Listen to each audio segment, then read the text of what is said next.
तो स्वागत है आपका दोस्तों आपके चैनल मजेदार मैथ्स में। और आज हम देखने वाले हैं सेक्शन 1। किस चीज का सेक्शन 1?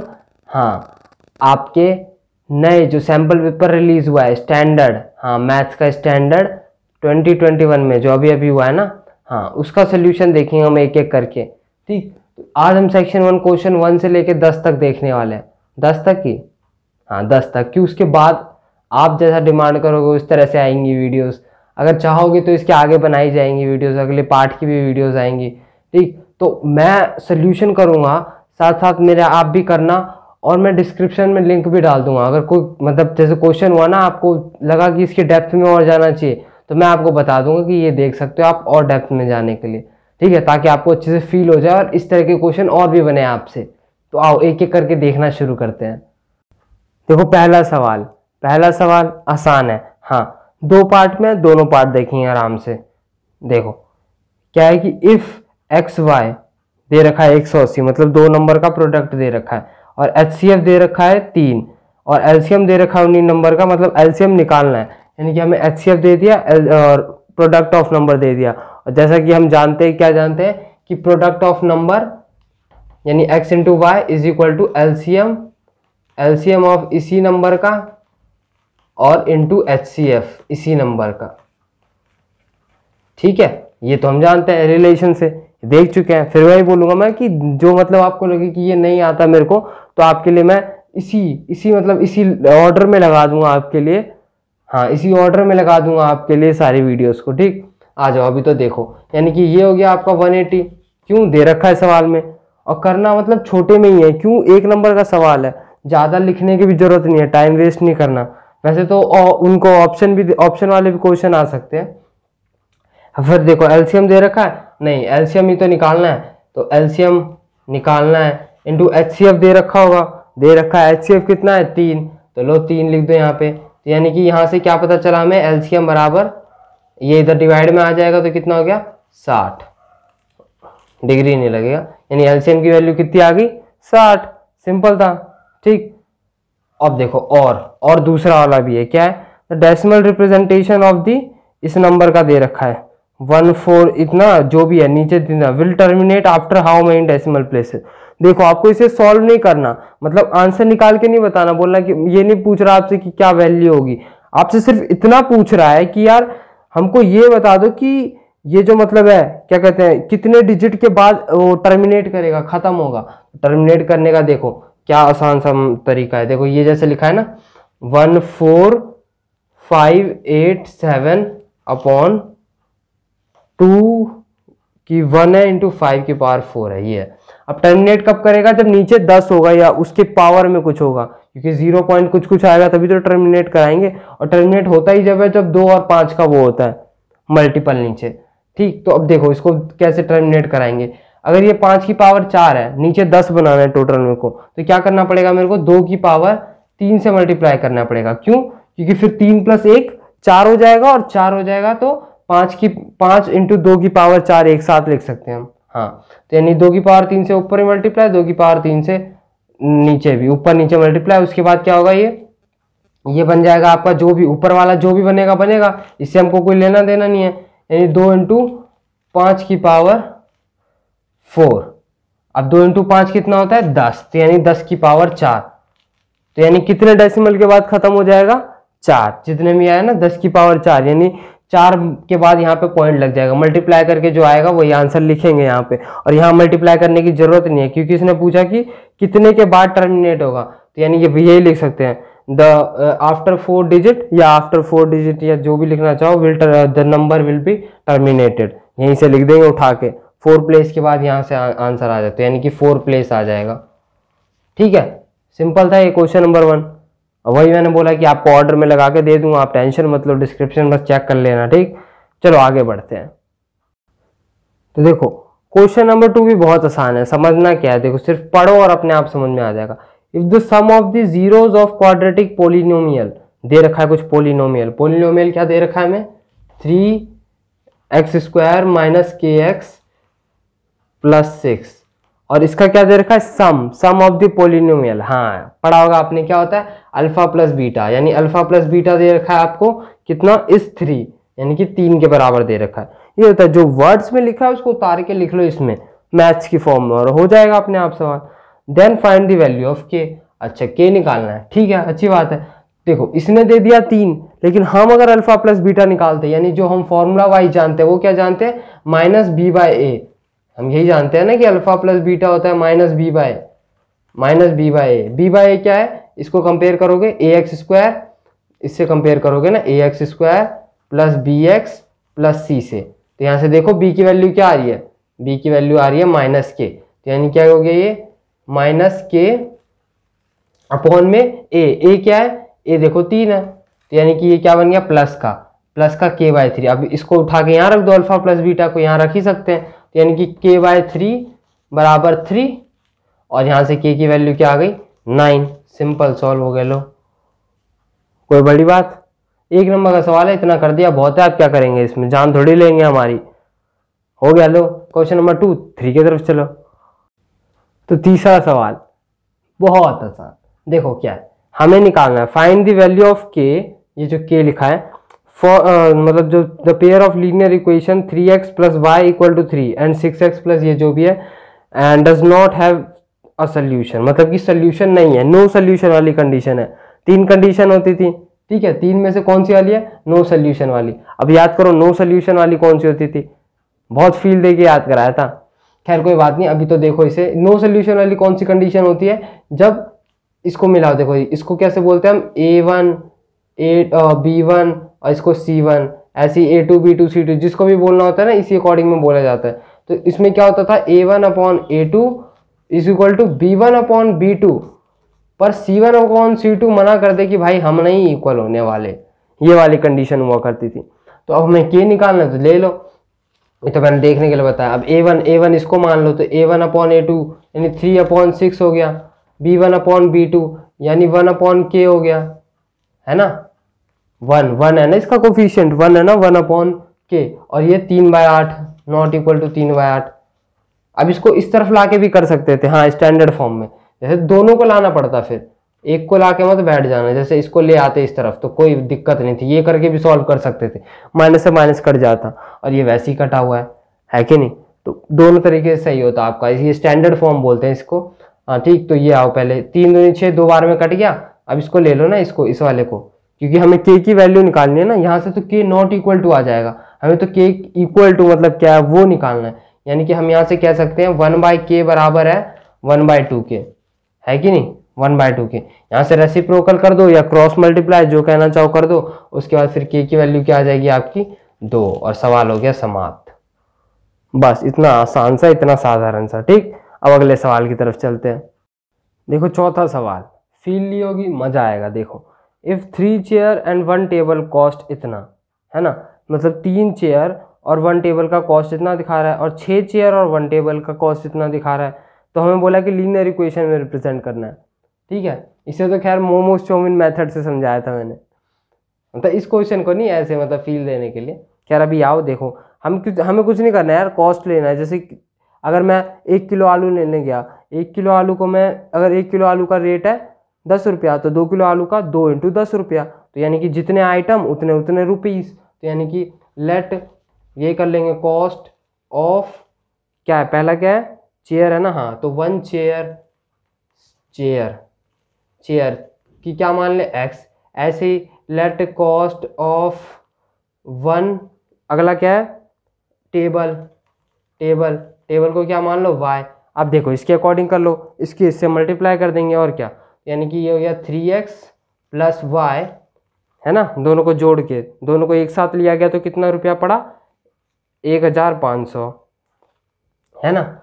और दोनों को मतलब अब अगली बार जब लिया गया तो 2 लिए गए, 6 चेयर और 1 टेबल को लिया गया, तो 6 चेयर यानी 6x प्लस y, 1 चेयर है ना, नहीं 6 चेयर, हाँ ठीक तो कर रहा हूँ यार, हाँ ठीक है 6 चेयर और 1 टेबल को एक साथ लिया गया तो कितना पड़ा 2400 का। अब ये सॉल्व भी हो सकता है चाहे तो, पर सॉल्व करना नहीं, हमको तो सिर्फ बोला रिप्रेजेंट करके दिखाओ, है ना, रिप्रेजेंट दिस सिचुएशन। अब आगे बढ़ो यार, क्वेश्चन 4 इतना ही था और क्या करेंगे, 5वें पे आओ। क्वेश्चन नंबर 5 क्या निकालना है, which term of an AP is 0। 2 part है, दोनों देखेंगे। विच टर्म, कौन सा टर्म 0 होता है, तो जब मैं पढ़ा था, जहाँ से भी आपने देखा था, क्या होता था जब निकालना होता था कि हमें ए एन टर्म को 0 बोलना पड़ता था, यानी कि जब भी हमें कोई टर्म निकालना है कि जिसकी वैल्यू निकालने की, पूछ रहे कौन सा टर्म होगा, तो हम क्या बोलते थे, हमें क्या पता है यार, ए एन से पूछो, जो जनरल टर्म है यही बताएगा कि कौन सा टर्म 0 है, तो ए एन को बराबर 0 रख दिया हमने। अब ए एन का फॉर्मूला देख लो या ए एन की आइडेंटिटी जो समझना चाहो, a plus n minus 1 into d होता है बराबर 0। अब ए पी क्या दे रखी है आपको, ए पी दे रखी है आपकी 27, 24, 21। देखो डिक्रीजिंग ए पी है, बार बार घटते जा रही है, तो ए की वैल्यू बोलो, ए क्या होता है, पहला टर्म, यानी कि ये हो गया 27 plus n minus 1, n minus 1, n तो निकालना ही है, और d की क्या वैल्यू है, d की वैल्यू 3 माइनस 3, 3 3 घट रहा है ना, अरे ऐसे निकाल लो, नहीं तो b2 माइनस b1 करके -3 ही आएगा, तो 3 3 ऐसे भी देख लो ना, घट रहा है 3 3, यानी कि -3 यहाँ आ गया, लो 0। ये 27 इस तरफ लेके आ जाओ, तो ये हो गया -27, और ये फिर -3 वाला इसके डिवाइड में आ गया। ये तो कर सकते हो यार छोटी मोटी कैलकुलेशन, 3 से 3 कट गया, 9 तिया 27, 9 बार में, यानी n माइनस 1 की ये वैल्यू आ गई, फिर n की वैल्यू कितनी आ गई, 10। हो गया सवाल समाप्त, यानी 10वां टर्म जो होगा इसका 0 होगा। अच्छी बात है। अब क्या करें, अब इसका सेकंड पार्ट देखते हैं। इस बार देखो, इस बार सब कुछ दे दिया है, हाँ क्या मांगा इस बार ए मांग लिया, क्या वही लगाओ जो लगा रहे थे। ये क्या होता है, a plus n minus 1, n minus 1 यानी 7 माइनस 1 इंटू डी, डी क्या है -4, खट्टा लगाया, हो गया ये 4 के बराबर है ना, यानी कि यहाँ से ए की वैल्यू निकालो, ये कितना हो गया, 7 माइनस 1 6, 6 इंटू 4, 4 कितना हो गया 24, यानी ए माइनस 24 बराबर 4, यानी ए की वैल्यू यहाँ से क्या आ गई 28। इधर जाके जुड़ेगा ना, ये भी क्या था, ये कोई बड़ा था, हाँ ऐसे क्या, तो जो सवाल है छोटे मोटे, टेंशन नहीं लेने, बिल्कुल आराम से होते जाएंगे ये सारे के सारे सवाल। आगे बढ़ो आप। अगला सवाल है आपका क्वाड्रेटिक इक्वेशन से। ये क्या है, इसमें क्या निकालना है कि इसमें सवाल में देखो, सवाल पढ़ देता हूँ। फॉर व्हाट वैल्यू ऑफ के द इक्वेशन, जो इक्वेशन दे रखी है, हैज़ इक्वल रूट, मतलब इसके लिए कौन सा मतलब इक्वल रूट होगा। तो याद करो कि 3 कंडीशन होती थी। 3 कंडीशन कौन सी, पहली होती थी मतलब कि डिस्टिंक्ट रूट की, अलग अलग रूट की, जब डी पॉजिटिव होता था, डी उसमें क्या होता था पॉजिटिव, और एक होता है डी बराबर 0, ये होती है इक्वल रूट की कंडीशन, और एक होता है डी नेगेटिव। ठीक, किसके लिए, ये होता है इमेजिनरी रूट के लिए। तो यानी कि हमें कौन सी वाली चीज़ निकालनी है, ये डी इक्वल टू 0 वाली। डी क्या होता था, डिस्क्रिमिनेंट, डी की वैल्यू b² माइनस 4ac बराबर 0। ठीक, b² देखो, b² क्या है यहाँ पे 6k का square minus 4ac, 4 into 9 into 4 हो गया ना, 9 इंटू 4, 9 तक 36, 4 इंटू 36 हो गया आपका। ठीक, तो यानी कि ये हो गया आपका 0। अब इसको क्या करें, इधर ले आओ, तो ये हो गया 4 प्लस 4 इंटू 36 प्लस में, ये प्लस में आ गया ना, प्लस में आ गया, यानी कि अब इसको खोलो स्क्वायर को, तो ये हो गया 36k²। जानबूझ के 36 को रख लिया मैंने ताकि इधर काटने में आसानी से दिख जाए। आप चाहो तो करके मल्टीप्लाई करके भी इधर ला सकते हो, आंसर सेम ही आएगा। k² 4 इंटू 36 बटा 36, 36 से 36 कट गया, तो यानी k² की वैल्यू आ गई 4, यानी k की वैल्यू क्या आ गई +-2, है कि नहीं। ये तो देख ही चुके हैं +-2, यानी कि इसकी जगह k की जगह पे दोनों में से कोई सा भी हो सकता है। तो ऑप्शन में चाहे ये दे, चाहे +2 दे या -2 दे, मार देना कोई सा भी, दोनों सही है। ठीक, ये हो गया आपका। अब अगले सवाल की तरफ चलते हैं। तो क्वेश्चन नंबर 7, ये क्या मांग रहा है, ये तो भाई सीधे बोल रहा है रूट निकाल के दो। अब एक मिनट, रूट निकालने के बहुत सारे तरीके हैं, बहुत सारे यानी कि कौन कौन से आपके, एक तो हो गया कंप्लीटिंग स्क्वायर मेथड, और उससे पहले क्या क्या है फैक्टराइजेशन, है ना, वो जो मिडल टर्म स्प्लिटिंग वगैरह वगैरह, और एक और है धनाचार्य फॉर्मूला, क्वाड्रेटिक फॉर्मूला, जो याद कराया था आपको। हाँ याद करो कि याद कराया था आपको एकदम मज़ेदार तरीके से। मतलब वो नहीं देखा तो क्या देखा यार, वो तो मतलब बनता है यार, होम पेज पे जाते हो, होम पेज पे लैंड करते ही दिखता है। ठीक, क्या कहते हो, बता दूँ क्या, शॉर्ट ट्रिक बताऊँ याद करने की। खैर अभी निकालो, देखो x कैसे निकालते थे, x बराबर -b, -b क्या होता है -7 प्लस माइनस √b², यानी कि 7 का square minus 4ac, 4 into a into c, a यानी 1 इंटू सी यानी 10, अपॉन में 2a यानी 2 इंटू 1। अब x की वैल्यू क्या हो जाएगी यहाँ से -7 प्लस माइनस, अब ये अंडर रूट में 49 माइनस ये हो गया 40 अपॉन में 2। अब 49 माइनस 40 कितना होता है 9, और 9 का रूट कितना होगा 3, तो यहाँ पे दो कंडीशन बन गई 7 प्लस 3 और अपॉन 2 या -7 माइनस 3 अपॉन 2। तो दोनों से आंसर क्या आ जाएगा, एक से आंसर आ गया आपका, कहाँ लिख दूँ, यहाँ लिख दूँ क्या, चलो यहाँ लिख देता हूँ।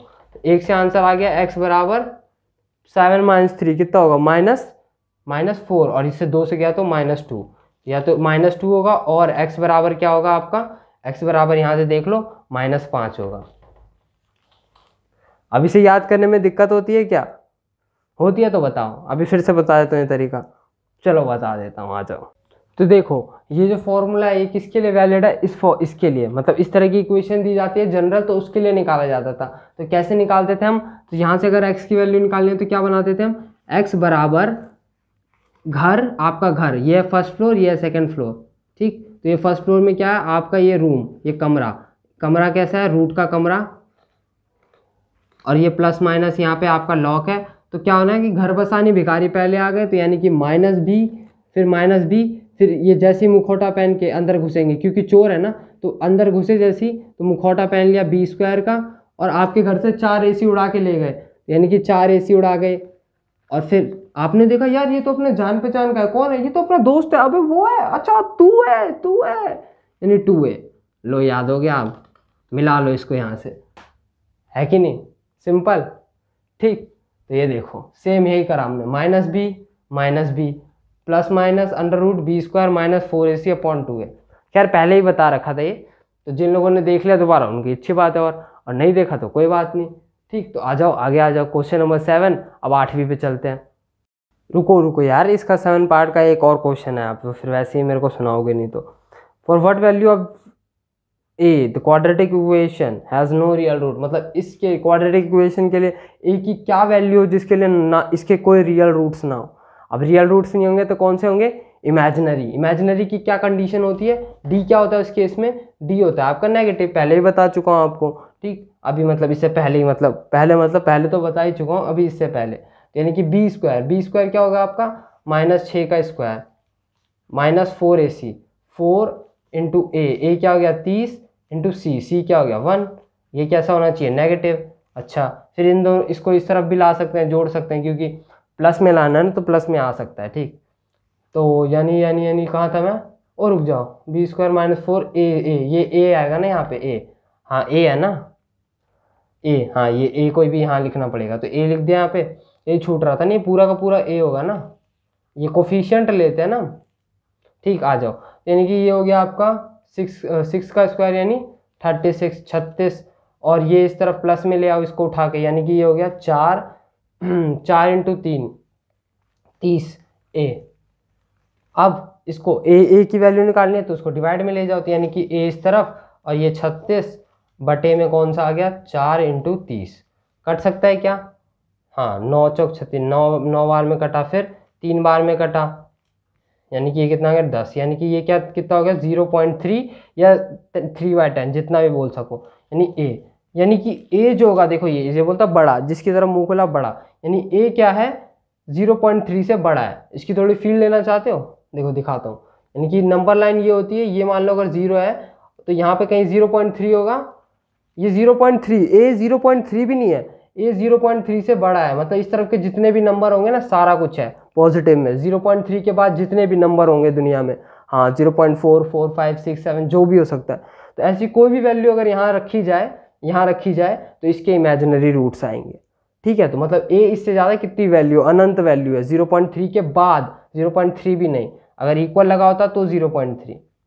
खैर ये एक्स्ट्रा हो गया, कोई बात नहीं, चलो अब आगे अगले क्वेश्चन की तरफ चलते हैं।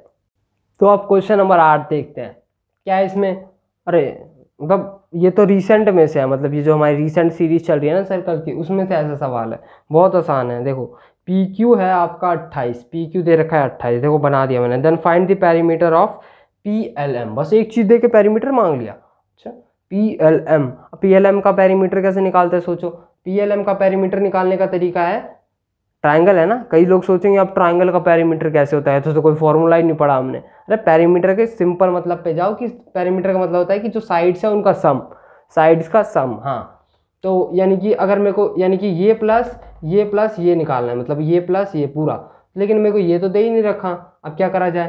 तो अब दिमाग लगाएंगे हम, देखो कि ये 28 ये एक्सटर्नल पॉइंट है, ये 28 तो ये भी 28, ये पूरा भी 28 होगा।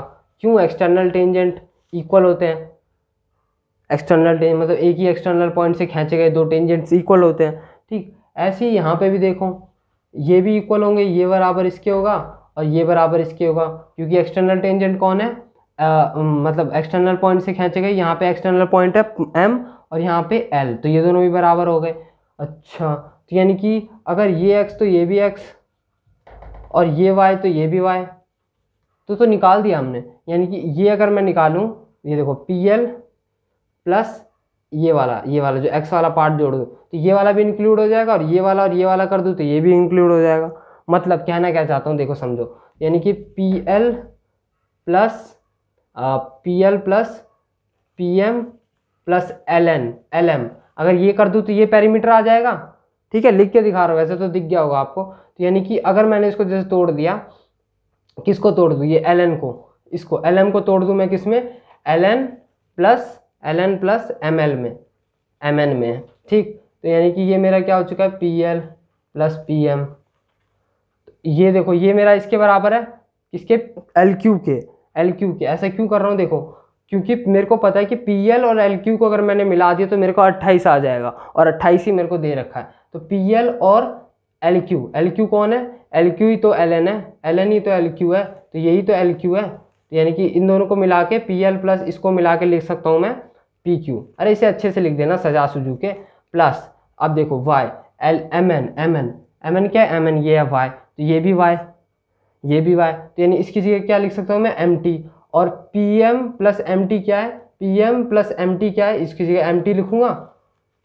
PM और MT क्या है, फिर PM और MT को अगर यहाँ पे जोड़ दिया मैंने तो किसके बराबर आ जाएगा आपका, PT के बराबर। तो यहाँ पेरीमीटर बराबर लिख देना ढंग से। तो ये दोनों यानी कि मेरे क्या हो गया, 28 प्लस 28, और 28 प्लस 28 कितना होता है, 56 होता है मेरे ख्याल से। ठीक, सिंपल था। हाँ, मतलब ये तो जान लिखने का तरीका दिखा दिया मैंने आपको, और ये हो गया आंसर। ठीक है, टिक मार्क हुआ तो वैसे ही दिख जाएगा आपको। तो आओ आगे चलते हैं। तो ये देखो, अब ये भी आसान है, दो पार्ट है, दोनों देखेंगे, ये भी सर्कल से ही रिलेटेड है। समझो सवाल को कैसे बना दिया मैंने। If two tangents are inclined at 60 degree, अगर दो टेंजेंट है जो कि 60 डिग्री पे इंक्लाइंड है, देख लो दो टेंजेंट है जो 60 डिग्री पे इंक्लाइंड है, मतलब ये वाला दोनों एक दूसरे पे इंक्लाइंड है, ये वाला angle. And draw two a circle of radius, draw मतलब ड्रॉ किए गए सर्कल जिसका रेडियस दे रखा है 3 centimetre, then the length of each tangent. यानी कि हमें PQ निकालना है और PR निकालना है, तो हम PQ निकाल लें, वही PR के बराबर हो जाएगा। क्यों, दोनों बराबर होते हैं, ये थ्योरम हम पहले ही देख चुके हैं, थ्योरम 10.2। तो देखो एक बात और बताई थी मैंने आपको थ्योरम 10.2 में, वो बात यहाँ बहुत मायने रखेगी। क्यों, क्योंकि ये 1 नंबर का सवाल है, ये सवाल को आपको 2 नंबर या 3 नंबर का भी बनाया जा सकता है। क्यों, अभी समझाता हूँ मैं आपको। देखो यहाँ पे अगर मैं इस पॉइंट को जोड़ूँ तो ये पता है ये एंगल कितना होगा, बताओ, 30 होगा। हाँ 30 होगा, सही जा रहे हो।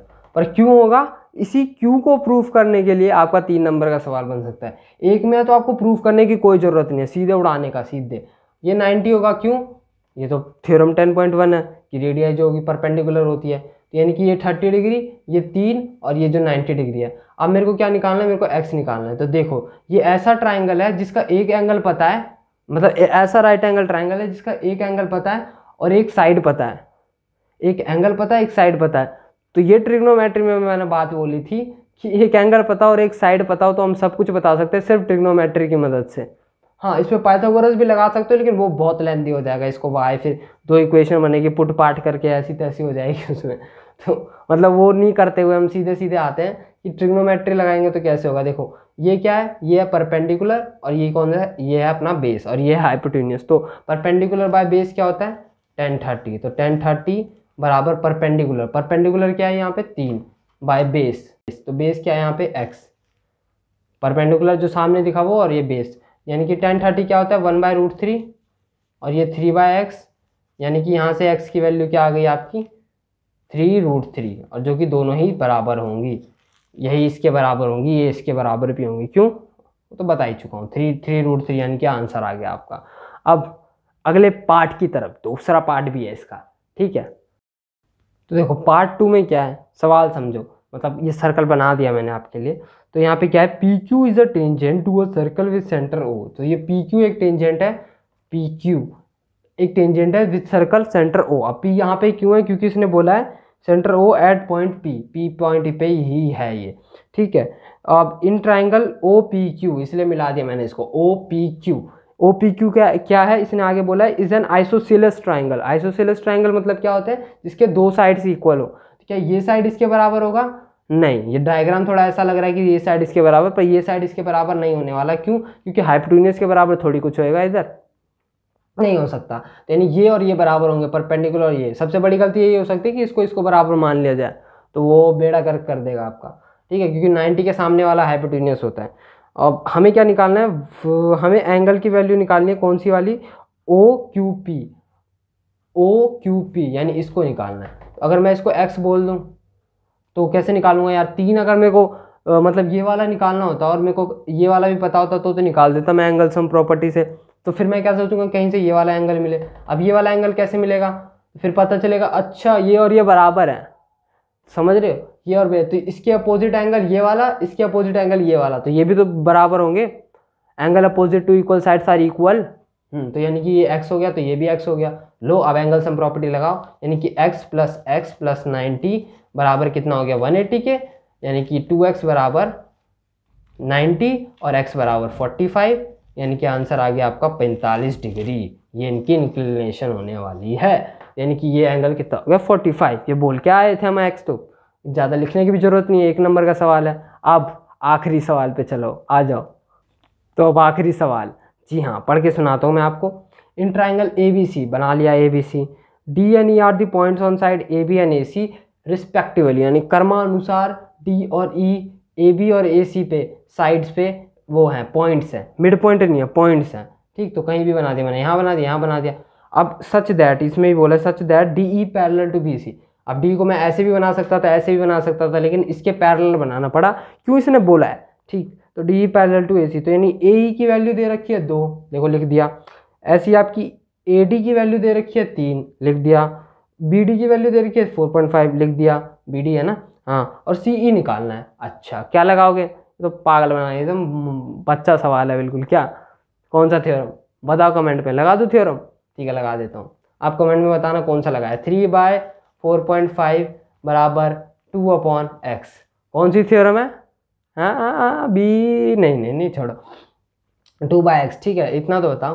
तो यानी 3 ये इसके बराबर, ये इसके, ठीक। तो x इधर कर लो, इधर इधर इधर, यानी इस पॉइंट को हटा लो पहले। चलो ये लो, कितनी बार में किया, 15 से काट दो, 15 दूनी 30, 15 तिया 45, 3 से।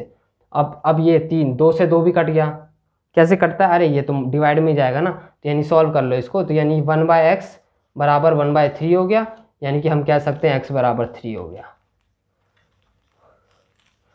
लो आसान थे सवाल।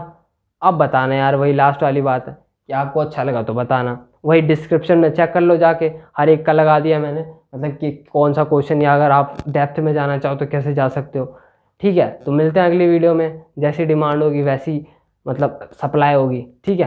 तो अगली वीडियो में मिलता है, तब तक के लिए जो करना है करो यार, आपका चैनल आपकी मर्जी, मैं बता। धन्यवाद।